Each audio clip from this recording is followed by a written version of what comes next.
With a vision to cultivate a new political culture for a new Manipur, Congress candidate for Inner Manipur Parliamentary Constituency, Angomcha Bimol Akhoija, released his personal manifesto.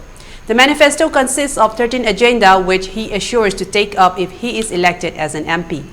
During manifesto releasing function, he expressed bold statement in connection with disruption in conducting meeting and target upon him by unknown miscreants.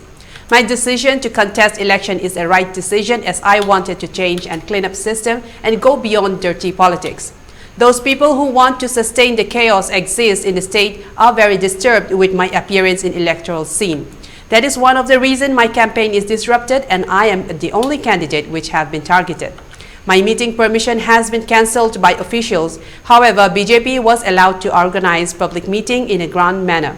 Some people are trying to force me to withdraw from election and concerted effort to suppress my voice. Despite of it, peoples will win and will have a final say, we more shared with confidence.